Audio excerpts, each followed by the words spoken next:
హల్లెలూయా, హల్లెలూయా. దేవుని నామానికి మహిమ కలుగును గాక. ఇంతవరకు మనము విని దాంట్లో ముఖ్యమైన మాట ఏంది? పూర్ణ ఆత్మతో, పూర్ణ విశ్వాసంతో, పూర్ణ బలంతో దేవుని ఆరాధించాలి. ఇది యేసు ప్రభుల వారు 10 ఆజ్ఞలో 2 ఆజ్ఞలు ముఖ్యమైన చెప్పినటువంటి ఇదేమంటే పూర్ణ ఆత్మతో, పూర్ణ విశ్వాసంతో, పూర్ణ బలంతో ఆయన ఆరాధించాలి. తన వల్లే తను ప్రేమించాలి. ఇది ఆజ్ఞ. ఈ 2 ఆజ్ఞలు పాటించినప్పుడు దేవుడు నిన్ను దీవిస్తాడు, ఆశీర్వదిస్తాడు, బలపరుస్తాడు, స్థిరపరుస్తాడు. ఎందుకు మనం యేసు ప్రభువును ఆరాధించాలా? తండ్రి సృష్టికర్త, ఆయన అన్ని ఇది చేసినాడు. సృష్టి అన్నిటినీ ఇది చేసి మనిషిని చేసి మనల్ని కూడా జీవించి అన్నీ చేసినాడు. ఎందుకు యేసు ప్రభు తండ్రి అయిన దేవుడు ఏం చేసినాడు? యేసు ప్రభువును తన ప్రియ కుమారుని మన కొరకు త్యాగం చేయించినాడు. ఆ సిలువలో ఆయన మన కొరకు త్యాగం చేసినాడు. ఆయన చింతించిన రక్తమే మన కాబట్టి తండ్రి అయిన దేవుడు ఏం చేసినాడు? యేసు ప్రభుల వారిని మనకు చెప్పాడు. కాబట్టి మనం ఇప్పుడు ఏం చేసినా యేసు ప్రభు నామలో చేయాలి. యేసు ప్రభు నామంలోనే తండ్రి దగ్గర ప్రార్థన చేసుకోవాలి. పరిశుద్ధాత్మ దేవుడు పరిశుద్ధాత్మ ఎందుకు వచ్చినాడు? తండ్రి అయిన దేవుడు కుమారుని పంపించాడు. కుమారుడు పరలోకం ఎక్కుతాడ. అక్కడి నుంచి మన అపాధి మనల్ని శోధిస్తూ ఉన్నాడు. కాబట్టి పరిశుద్ధాత్మ ఇప్పుడు పరిశుద్ధాత్మ ఇక్కడ ఉండదు, అదే అక్కడ ఉండేది. కాబట్టి తండ్రి మనల్ని తండ్రి అయిన దేవుడు మనల్ని విడిచిపెట్టడు.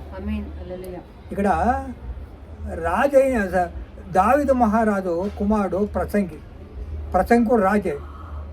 కానీ ఆయన కొన్ని మాటలు చెప్తున్నాడు. ఏం మాటలు చెప్తున్నాడు అంటే 12వ అధ్యాయము 6వ వచనంలో, వెండి తాడు విడిపోవును, బంగారు గిన్నె పగిలిపోవును. వెండి తాడు విడిపోవును, బంగారు గిన్నె పగిలిపోవును, దార యొద్ద కుండ పగిలిపోవును, బావి యొద్ద చక్రం పడిపోవు. చూడండి, ఇక్కడ వెండి తాడు అంటే అది మనం కాళ్ళకి వెండిలో చేసుకుంటాం, అది కూడా తెగిపోతుంది.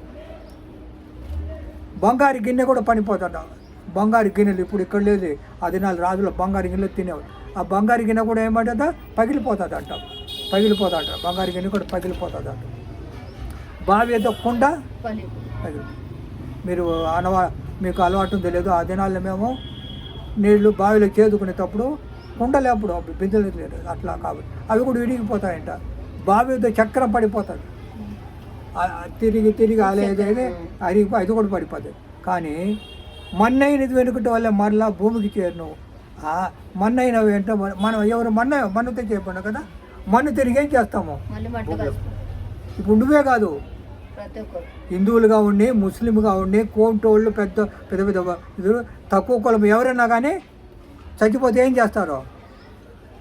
భూమిలో సమాధి చేస్తారు. మట్టితో మట్టి కలిసిపోతాడు, ఉండడు. కొన్ని రోజుల తర్వాత మట్టితో మట్టి. చూడ ఎంత దేవుడు ఒక ఆశ్చర్యం.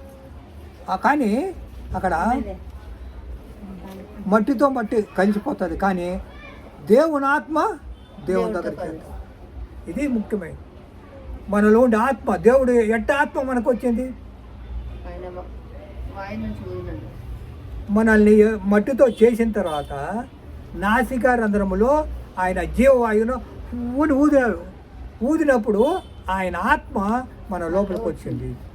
ప్రాణం వచ్చింది, శరీరం వచ్చింది, ఆత్మ వచ్చింది. ఇప్పుడు ఈ ప్రాణం ఉన్నంత వరకు శరీరం లోపలే ఉంటుంది. శరీరం ఉంటుంది, ప్రాణం ఉంటుంది, ఆత్మ కూడా ఉంటుంది.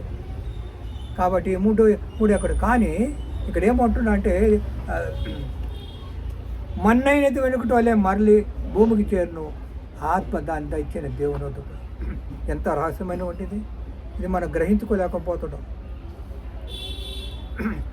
మనము మరణించిన తర్వాత మన శరీరము మట్టికి చేరిపోతుంది. ఆయన ఆత్మ దేవుని దగ్గరకు పోతుంది. దేవుని దగ్గరకు పోయిన తర్వాత అక్కడ జడ్జిమెంట్ జరుగుతుంది. నువ్వు చేసిన క్రియలు, ఆల్రెడీ నీకు చేసిన క్రియలు 2 పుస్తకాలు, ఒక పుస్తకం జీవగ్రంథం ఉంటుంది, ఒకటి మరి ఒక గ్రంథం, 2 గ్రంథాలు ఉంటుంది. దాంట్లో రాయబడి ఉంటుంది. ఈరోజు నువ్వు ఇక్కడ ప్రార్థన కూర్చుంటావు, ప్రార్థన చేస్తూ ఉండవు, దేవుని మాటలు వింటుంటావు, దేవుని యొక్క సన్నిధిలో ఉండవు. కాబట్టి ఇక్కడ ఏమైపోతుంది? నీకు జీవగ్రంథంలో పలాంటి టైంకి నువ్వు దేవుని బిడ్డగా ఉండవని. కాబట్టి దేవుడు ఏమంటాడు? ఎవరు ఇద్దరు ముగ్గురు నా నామపేట ఎక్కడ కూడా ఉంటారో అక్కడ నేను ఉంటాను. దేవుని మాట చాలా ఆశ్చర్యమైంది, అద్భుత దేవుడు. కాబట్టి మనం ఈరోజు ఎటువంటి స్థితిలో మనం వెండి కానీ బంగారు కానీ ఏదైనా కానీ పడిపోతుంది, మనం కూడా మరణిస్తాం. కానీ ఈ ఆత్మ మటుకు దేవుని దగ్గర. కాబట్టి మనం జాగ్రత్తగా ఉండాలి. ఏం చేయాలంటే ఒక మాట అంటారు చూడండి. ఇప్పుడు అయ్యగారు చెప్పిన యోహాను 3:36 ఏమంటాడంటే, ఆయన సాక్ష్యం అంగీకరించిన వాడు దేవుడు సత్యవంతుడును మాటకు ముద్ర వేస్తున్నాడు. ఏలైనగా దేవుడు తాను పంపిన వానికి కొలత లేకుండా ఆత్మను అనుకరించును. గనుక ఆయన దేవుని మాటలే పలుకును. తండ్రి కుమారుని ప్రేమించుతున్నాడు కనుక ఆయన చేతికి సమస్తం అప్పగించినాడు. తండ్రి ఏం చేసినాడు? కుమారుని ప్రేమించినాడు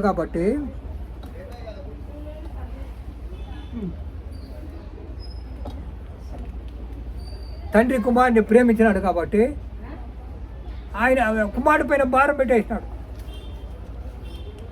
కుమారుని అందు విశ్వాసం ఉంచువాడే నిత్య జీవం గలవాడు. మనం ఆయన అందు విశ్వాసం ఉంచుంటే నిత్య జీవం.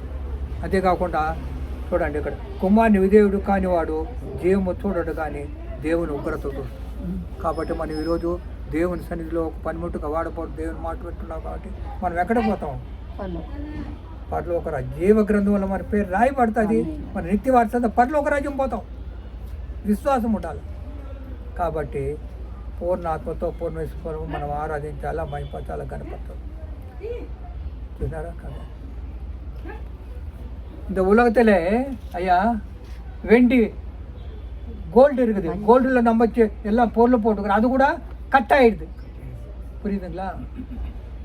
நம்ம தண்ணி வலிக்கிறதுக்கு அந்த காற்றுல கிணறுல வலிக்கிறோம், அந்த சக்கரம் கூட போயிடும், பானைங்க கூட உடஞ்சி போயிடும். ஆனால் நம்ம சத்து போனாக்கா நம்ம என்ன ஆகிடும்? உயிர் போயிடும். உள்ள ஆவி, ஆண்டவர் கொடுத்த ஆவி எங்கே போவோம்? பரலோக ராஜ்யம். உனக்கு ஆண்டவர் ஆவி கொடுத்துருக்கிறார். ஏசப்பான்ற இல்லை, ஏசப்பான் போது ஆவி உள்ளே இருக்குதா? ஆண்டவர் இந்த பூமிக்குள்ளே இருக்கிற எல்லா மண்ணில் தான் செய்தார். உன்னையும் செய்தார், என்னையும் செய்தார், முஸ்லீம் யாரா உலகத்தில் எல்லாரும் மண்ணில் செய்தாரா? அந்த ஆண்டவர் செய்த மண் சத்துப்போன நான் கிறிஸ்டியனு சத்து போனாக்கா பூமிக்குள்ளே போகிறேன். நாயுடு போக மாட்டான், முடியல. ரெட்டி போகாத இருக்கார். மண்ணில் எல்லாரும் மண்ணுக்கு போவேன். எந்த குலமாக எந்த மதமாக இருக்கட்டும் மண்ணுக்குள்ளே போவேடுதான். மண்ணுக்குள்ளே போன பிறகு மண் தின்னடும் நம்ம தெரியவே தெரியும். ஆனால் ஆவி பசுத்தாவி நம்மளுக்கு கொடுத்த ஆவி ஆண்டவர் செஞ்சு போகும். அங்கே என்ன போகணும்? இன்னைக்கு கணேஷையா ஏசு சன்னிதியில் உட்காந்து ஜபத்து கேட்குறாருன்னு சொல்லி அங்கே புத்தகம் இருக்கும். ரெண்டு புத்தகம் இருக்கும். ஒரு புத்தகத்தில் ஆண்டவரது நல்லமை இருக்கும், இன்னொரு புத்தகத்தில் எந்த கீடு செய்தாலும் அது இருக்கும். அதனால் 2 புத்தகத்தில் பேர் எழுதுவாங்க.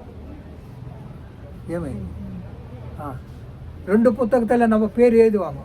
அதனால் நம்ம ஆண்டவர் சன்னிதியில் எப்போ இருக்கிறோமோ அது ஆண்டவர் நம்மளுக்கு வெளிப்படுத்துவார். நம்ம ஆண்டவர் நோக்கி பார்க்கும்போது ஆண்டவர் நம்மளை ఆశీర్వదింపారు, వల్లమాకువారు. ప్రేయర్ చేసుకుంటామా? మిక్కిలి ప్రేమ నమ్మకం కలిగిన పరలోక తండ్రి, జీవం గల దేవ, కృపగల తండ్రి, సర్వోన్నతుడా, సర్వలోక సృష్టికర్త, నీకే ఘనత మహిమ చెల్లించి వేడుకుంటాం. ప్రభ పూర్ణ ఆత్మతో, పూర్ణ విశ్వాసంతో, పూర్ణ బలంతో మిమ్మల్ని ఆరాధించాలా. తన్నువలే తండ్రి ప్రేమ 2 ఆజ్ఞలను పాటించే భాగ్యం మాకు అందరికి దయచేయమని, ప్రపంచంలో ప్రతి ఒక్క సేవకుడు ఈరోజు సేవ చేస్తూ ఉండగా ప్రతి ఒక్కరిని దీవించండి, ఆశ్రయించండి, ఆరోగ్యమేంటి, ఆత్మనేయండి, ఆర్థికమేంటి. ప్రతి ఒక్క సమస్యను తీసేసి కుటుంబ సమస్య లేకుండా సంగతున్నా నీ సువార్త ప్రపంచం అంతా మారాల ప్రభా. యేసు అనే నామం ప్రవహించే ఉండాలా ప్రభా. ఇక్కడైతే ప్రభా ఈ యొక్క గ్రామంలో ప్రభా అక్కడ చూస్తే అనేక వేల మంది ప్రభా విగ్రహారాధన చేస్తున్నారు. వారి కొరకు ప్రార్థన చేస్తున్నారు ప్రభా. చుట్టూ ఉండే విగ్రహారాధన కూడా వారందరూ తెలివి కూడా చేస్తున్నారా. రేపు అందరూ చనిపోయిన తర్వాత ఈ మట్టిలో సమాధి చేయబడాలి. మట్టి అయిపోతారు. కానీ దేవుడు ఇచ్చిన ఆత్మ దగ్గరకు పోతుంది. అప్పుడు పోయిన తర్వాత అందరూ బదులు చెప్పాలి దేవుని సరి. కాబట్టి ప్రభు ఈ మాటలు మేము మా హృదయంలో మేము పట్టుకొని దీవెనకరము ఆశీర్వాదం దీవించమని ఆశని కనికరి కట్ట పాలకు సరిపడతామని. అది రేసు కృష్ణపేట ప్రార్థన చేసి వేడుకుంటున్నా ప్రభా. ఆమేన్ ఆమేన్ ఆమేన్. ఆమేన్.